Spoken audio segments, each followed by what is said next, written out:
नमस्कार, स्वागत है आपका हमारे इस YouTube चैनल पर। मैं मुनमुन श्रीवास्तव आपका हार्दिक अभिनंदन करता हूं और आप सभी स्टूडेंट्स को बधाई कि आपको अपना ड्रीम डेस्टिनेशन यानी दिल्ली विश्वविद्यालय मिला और अब आपको अपनी पसंद के कोर्स में तो एडमिशन मिल गया, लेकिन अब उसके बाद जो है वो सब्जेक्ट सिलेक्शन भी करना है। जी हाँ, आपने सही सुना।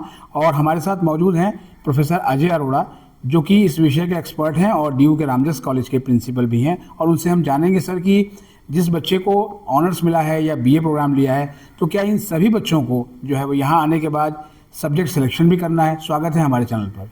नमस्कार, धन्यवाद मुनमुन जी। बिल्कुल, अंडर नेशनल एजुकेशन पॉलिसी 2020 के तहत दिल्ली विश्वविद्यालय में UGCF 2022 के तहत उनका एडमिशन हुआ है और उसके तहत जिस भी प्रोग्राम में उनका एडमिशन हुआ है उसके तहत उनको कुछ पेपरों का चॉइस है। उसमें क्या उनको सब्जेक्ट या डिसिप्लिन पढ़ना है, वो हर कॉलेज ने अपने किसी भी तरीके से उनसे वो ऑप्शन फ्लोट करके मांगने शुरू कर दिए हैं। तो बच्चों को पहले पता होना चाहिए कि ये क्या चीज़ है और इसमें से कौन से चीज़ें हमें कैसे चुननी है और क्या मेरे लिए ये ठीक रहेंगी। ये जो क्वेश्चन है इसके कई आयाम हैं, लेकिन मैं सिर्फ इसमें छोटी सी एक जनरल कंसेप्ट के बारे में बात करूँगा, क्योंकि ये हर व्यक्ति की अपनी चॉइस और अपने पोटेंशियल के ऊपर डिपेंड करेगा। दिल्ली विश्वविद्यालय में प्राय हमारे पास 3 तरह के प्रोग्राम हैं। एक जिसे हम सिंगल कोर कहते हैं, यानी कि honours, BA honours, BCom honours, BSc honours, विषय कोई भी हो सकता है।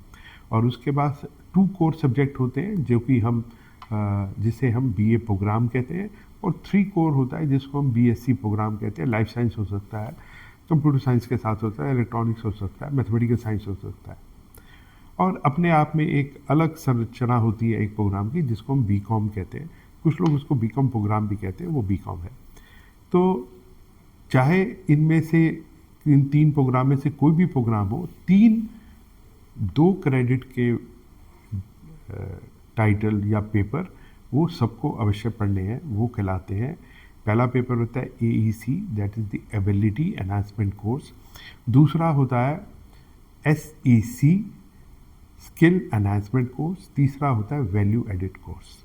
ये हर व्यक्ति को, हर बच्चे को बहुत सारी हर चॉइसेस अवेलेबल होती हैं। सबसे पहले हम आते हैं AEC पे। हर बच्चे को पढ़ना है वो single core honours, double core BA program, 3 core BSc program, उन सब के लिए ये कॉमन है। एबिलिटी एनहांसमेंट कोर्स के 2 पार्ट होते हैं। एक पार्ट होता है जो कि हर बच्चे को कंपलसरी पढ़ना है, वो एनवायरनमेंट का। वो हमारे फर्स्ट सेमेस्टर में हो सकता है, कुछ को सेकंड सेमेस्टर में हो सकता है। तो वो पढ़ना सबके लिए कंपलसरी 2 क्रेडिट का कोर्स होता है। और अगर वो फर्स्ट सेमेस्टर में एनवायरनमेंट पढ़ रहे हैं तो सेकंड सेमेस्टर में वो इंडियन लैंग्वेजेस का एक 2 क्रेडिट का कोर्स एबिलिटी एनहांसमेंट कोर्स के अंदर पढ़ेंगे। ये फर्स्ट सेमेस्टर में भी पढ़ सकते हैं, तो वो सेकंड सेमेस्टर में एनवायरनमेंट का पढ़ेंगे। अब इंडियन लैंग्वेज कोर्सेज का क्या मतलब हुआ कि जिस भी इंडियन भाषा, भारतीय भाषा में वो ये कोर्स करना चाहें कर सकते हैं। हिंदी, संस्कृत, बंगला, मराठी, तमिल, तेलुगु, यहाँ तक कि आप नेपाली भाषा में, मराठी में, किसी भी भाषा में जो भी हमारी संविधान के अंदर चिन्हित हैं, वो सारी भाषाएं में ये 2 क्रेडिट का कोर्स दिल्ली विश्वविद्यालय में कर सकते हैं। और हर कॉलेज वो आपको ऑफ़र देता है। अगर किसी वजह से वो आपको फिज़िकल मोड में नहीं पढ़ाता, तो वो आपको अरेंज करता है कि आप वो 2 क्रेडिट का कोर्स ऑनलाइन पढ़ सकें। मैंने 12th में संस्कृत भी पढ़ी है और हिंदी भी पढ़ी है, या मैंने 10th में हिंदी और संस्कृत दोनों पढ़ी है। तो मेरे पास ये चॉइस है कि मैं AEC में हिंदी इंग्लिश में से हिंदी और संस्कृत में से कोई भी भाषा ले लूँ। और जब मैं इस तरह की भाषा लेता हूँ, अगर मैंने 10th तक हिंदी पढ़ी है तो मैं एक पर्टिकुलर लेवल की हिंदी लूँगा। अगर मैंने 12th तक हिंदी पढ़ी है तो मैं डिफरेंट लेवल की हिंदी लूँगा। और अगर मैंने 8th तक पढ़ी है तो डिफरेंट लेवल की हिंदी पढ़ूँगा। का, खा, गा, इस तरह के 3 या इससे भी ज़्यादा होती है।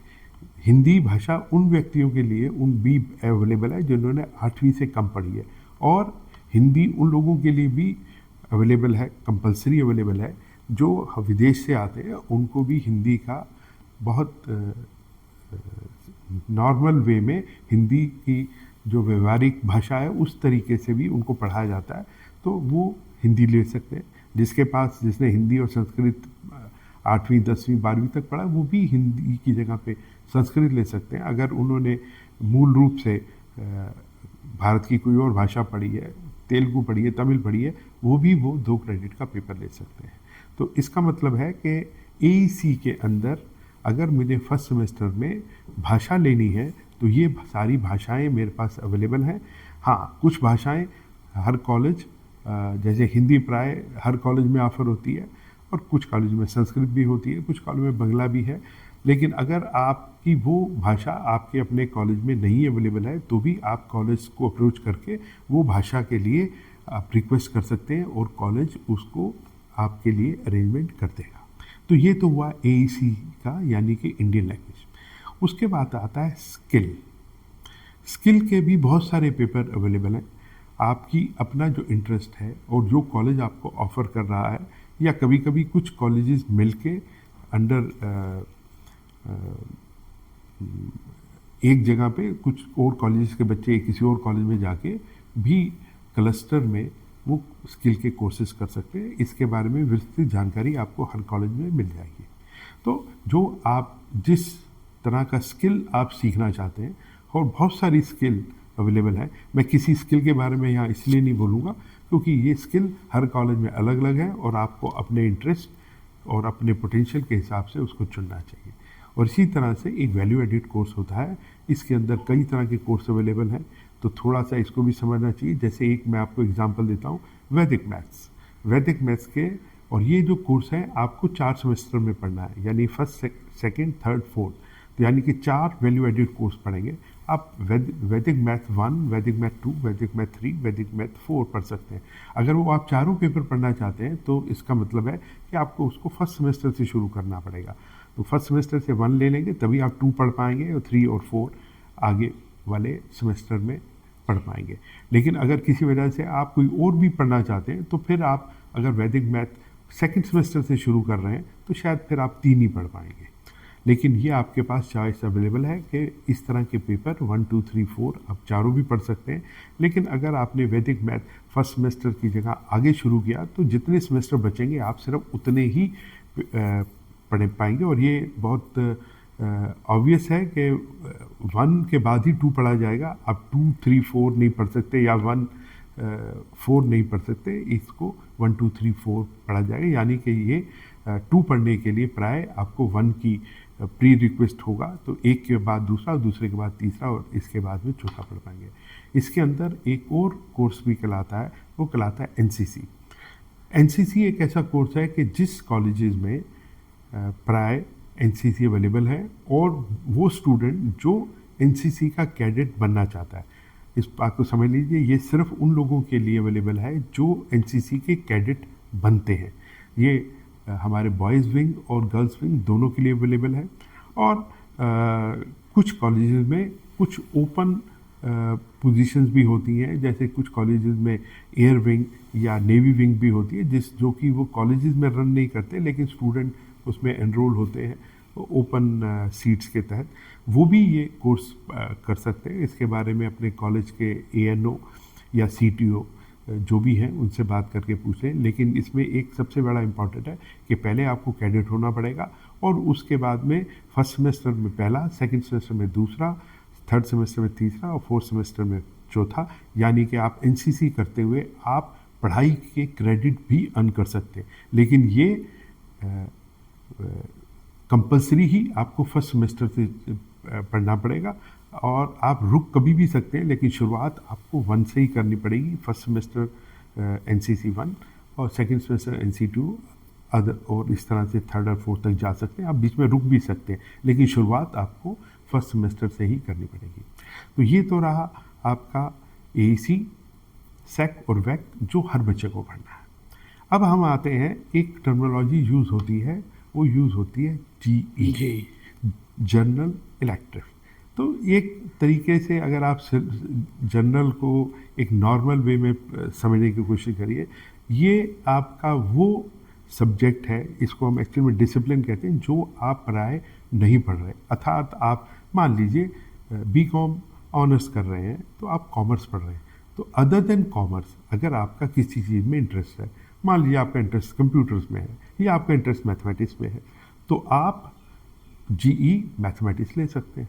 लेकिन अगर आप फिजिक्स ऑनर्स कर रहे हैं तो फिजिक्स आपका जी नहीं हो सकता, वो आपका अदर देन फिजिक्स ही होगा। आप मैथमेटिक्स ले लीजिए, कंप्यूटर ले लीजिए, आप हिस्ट्री भी ले सकते हैं। एक फिजिक्स का बच्चा जीई हिस्ट्री भी ले सकता है। यहाँ पे थोड़ा सा मैं समझाना चाहूँगा कि अगर आप दिल्ली विश्वविद्यालय की वेबसाइट पे जाएं और सिलेबस के टैब के अंदर देखें तो दिल्ली विश्वविद्यालय के उस सिलेबस के अंदर NEP का स्ट्रक्चर एज फ्लो चार्ट दिया हुआ है, उसको ज़रूर देखें। तो आप देखेंगे कि अगर आप first semester, second semester, third, fourth, fifth, six semester तक 6 जी ले लेंगे और उसके बाद 7 जी ले लें और एक ही विषय का 7 जी ले लें, तो आपको उस डिसिप्लिन या उस सब्जेक्ट में आपको एक माइनर डिग्री मिल जाती है। तो अगर आप चाहें तो ये जरूरी नहीं है कि 7 के 7 या 6 के 6 जी एक ही विषय के हो, एक ही डिसिप्लिन के हो, अलग के भी हो सकते हैं। लेकिन अगर आप एक ही डिसिप्लिन के लेंगे तो आप उस डिसिप्लिन में माइनर डिग्री भी बना पाएंगे। तो इसका मतलब है, मान लीजिए कि मैं केमिस्ट्री का स्टूडेंट हूँ और मेरा इंटरेस्ट हिस्ट्री का है, तो मैं जी हिस्ट्री ले लूँगा।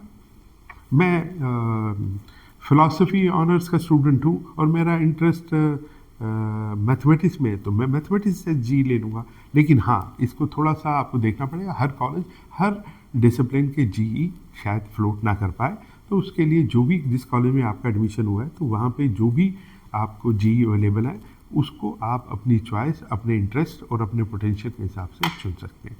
ये तो हुआ सिंगल कोर ऑनर्स के लिए जीई। अगर हम जब बीए प्रोग्राम में जाते हैं तो वहाँ पे फर्स्ट, सेकंड, थर्ड, फोर्थ में GEL होता है, यानी कि आपको उस सेंस में माइनर डिग्री जीई के रास्ते से नहीं मिलती जो कि सिंगल कोर में मिली थी। इसके अंदर GEL का मतलब जनरल इलेक्टिव लैंग्वेज। तो आपको फर्स्ट, सेकंड, थर्ड, फोर्थ में 2 सेमेस्टर में एक लैंग्वेज इंग्लिश लेनी पड़ेगी और उसके कई आप समझ लीजिए के लेवल अवेलेबल हैं। जैसे मैंने बताया था कि आपने कोर पढ़ी है, स्कूल में इलेक्टिव पढ़ी है, तो आप उस तरह के चॉइस के हिसाब से अपनी इंग्लिश लैंग्वेज ले सकते हैं। तो बीए प्रोग्राम में GEL के अंदर एक लैंग्वेज इंग्लिश कंपलसरी होती है। अब एक सेमेस्टर में अगर आपने इंग्लिश ले ली फर्स्ट में, तो सेकंड सेमेस्टर में आपको इंडियन लैंग्वेज लेनी है। वो इंग्लिश हो सकती है, हिंदी हो सकती है, वो हिंदी हो सकती है, संस्कृत हो सकती है, और भी कोई हिंदी भारत मूल की भाषा हो सकती है। और वही लैंग्वेज आपकी थर्ड एंड फोर्थ में होगी, एक इंग्लिश और एक हिंदी, संस्कृत या जो आपने लैंग्वेज सेलेक्ट की है।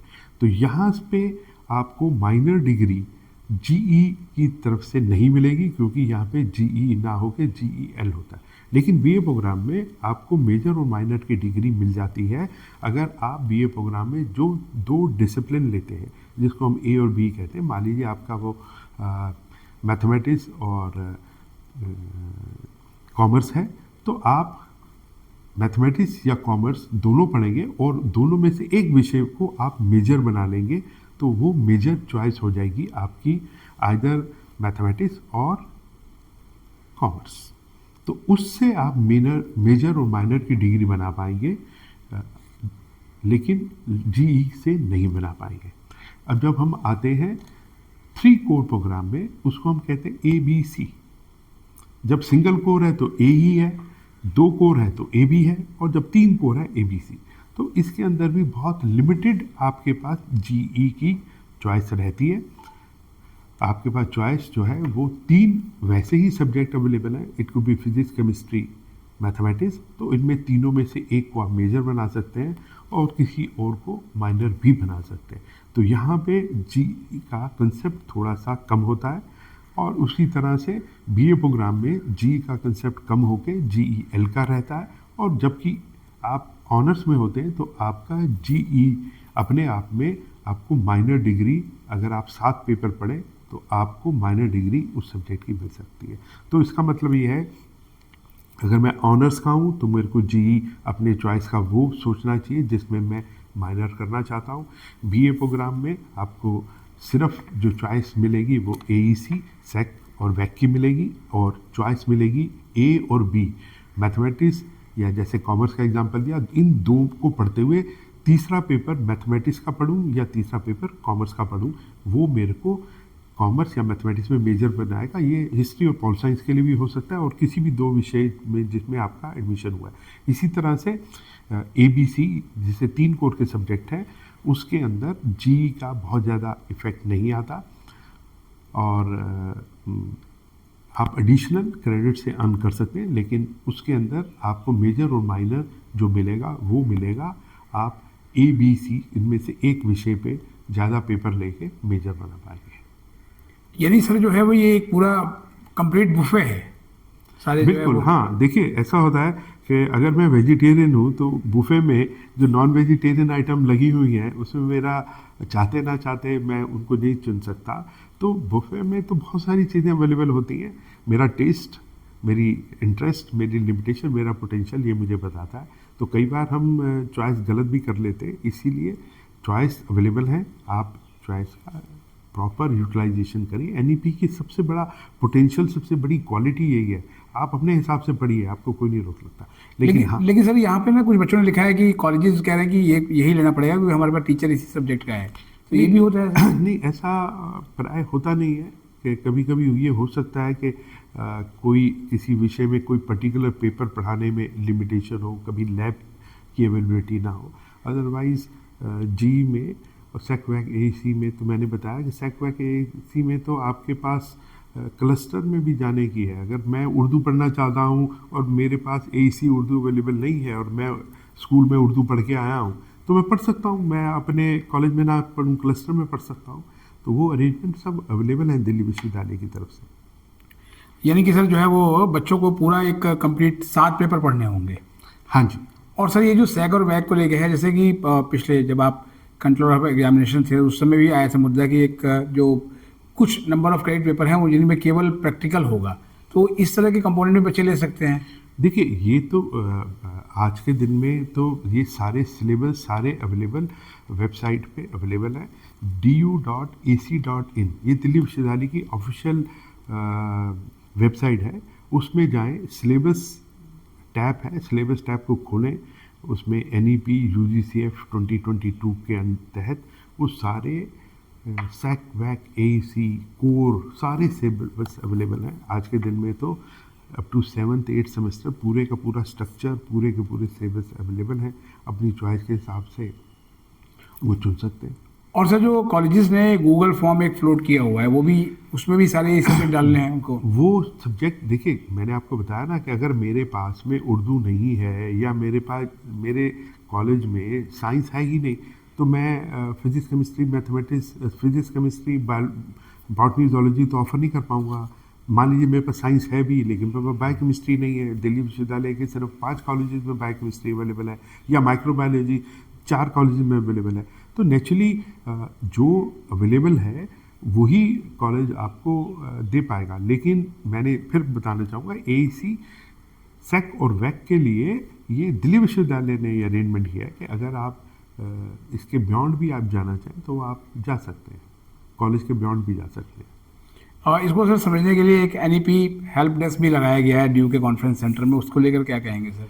मेरी शुभकामनाएं। दिल्ली विश्वविद्यालय हमेशा ही जो भी डिसीजन लेता है स्टूडेंट्स, जैसे ही हमारे वाइस चांसलर आए वो तो स्टूडेंट्स के लिए हर तरह के डिसीजन लेते हैं। ये तो बड़ा वेलकम स्टेप है, और मेरी शुभकामनाएं हैं बच्चों को भी और जो हेल्प डेस्क देख रहे हैं, ताकि बच्चे फिजिकल में जाके उनसे अपनी क्वेश्चंस और क्वेरीज का जवाब ले पाएंगे। चलते चलते सर आप जो अभी फर्स्ट ईयर में बच्चे आ गए हैं और चूंकि अगली सूची में भी बच्चे जो है आएंगे, तो आप उन्हें सर क्या सलाह देंगे? देखिए, मैं हमेशा कहता हूँ कि जिस प्रोग्राम को आप पढ़ना चाहते हैं वो आप प्रायोरिटी में रखिए, और जो प्रोग्राम में आपका इंटरेस्ट है वही आप सेक-वैक JEE में चूज़ करिए जिसमें आपका इंटरेस्ट है।